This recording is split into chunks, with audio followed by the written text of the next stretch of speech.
दोस्तों, आज मैं आपको दो घमंडी विद्वानों की कहानी सुना रही हूँ। एक बहुत पुरानी बात है। एक गांव में दो लड़के रहते थे। एक का नाम ज्ञानवान और दूसरे का नाम बुद्धिमान था, लेकिन दोनों पढ़ने लिखने में बहुत कमज़ोर थे। दोनों के माता पिता उनको लेकर बहुत परेशान थे। उन्होंने ज्ञानवान और बुद्धिमान के लिए अच्छी शिक्षा देने के लिए बनारस भेजा। ज्ञानवान और बुद्धिमान ने बनारस में कुछ वर्ष रहकर अध्ययन किया। अब दोनों ही अच्छी शिक्षा ग्रहण कर विद्वान हो चुके थे। विद्वान होने के साथ ही उनमें इस बात का घमंड भी आ गया था कि वे बहुत विद्वान हैं। हर जगह दोनों अपने को अधिक श्रेष्ठ और दूसरे को नीचा दिखलाने का प्रयत्न करते थे। दोनों को कई बार उनके शिक्षकों ने इस बारे में समझाया, किंतु दोनों अपने को ही श्रेष्ठ समझते थे। शिक्षा खत्म होने के बाद दोनों को बनारस से अपने गांव वापस लौटना था।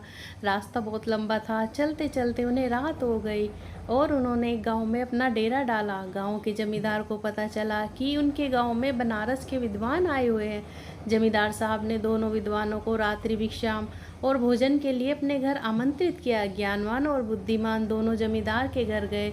जमींदार ने दोनों के रुकने की अलग अलग व्यवस्था की और स्वादिष्ट पकवान बनवाए। जमींदार पहले ज्ञानवान के पास गया और हालचाल पूछा। जमींदार पहले तो ज्ञानवान से बहुत प्रभावित हुआ, किंतु अपने घमंड और बुद्धिमान को नीचा दिखाने के लिए ज्ञानवान जमींदार से बोला, बुद्धिमान तो नाम का बुद्धिमान है, इतने दिन में बनारस रहकर भी वह कुछ नहीं सीखा और अभी भी गधा ही है। ज्ञानवान की बातें जमींदार को अच्छी नहीं लगी। ज्ञानवान से मिलने के बाद वह बुद्धिमान से मिलने बुद्धिमान में भी ज्ञानवान की तरह ही बातें की और कहा, ज्ञानवान को कोई ज्ञान नहीं है, वह तो बैल है जिसे कुछ नहीं आता। जमींदार दोनों से बहुत निराश हुआ और कुछ देर पश्चात उसने ज्ञानवान और बुद्धिमान को भोजन के लिए बुलाया। दोनों भोजन के लिए आए और जब दोनों की थालियां परोसी गई तो थाली में घास और भूसा था। थालियां देखकर दोनों जमींदार पर बहुत क्रोधित होते हुए बोले, आपने यहाँ हमें बेइज्जत करने के लिए बुलाया है? क्या हम कोई जानवर हैं जो आप हमें भूसा और घास खिला रहे हैं? जमींदार हाथ जोड़कर बोला, मान्यवर, आप विद्वान हैं और मेरे मेहमान हैं। मेरा उद्देश्य आपकी बेइज्जती करना नहीं है। आप दोनों ही विद्वान होकर एक दूसरे को बैल और गधा बोल रहे हैं, इसलिए बैल और गधे को जो भोजन पसंद है मैंने वही आपके लिए परोस दिया।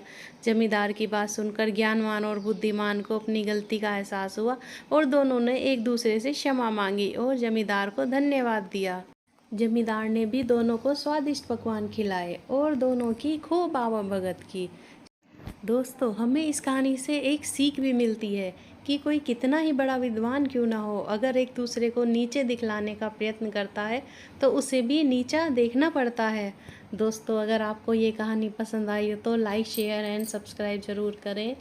Thanks for watching.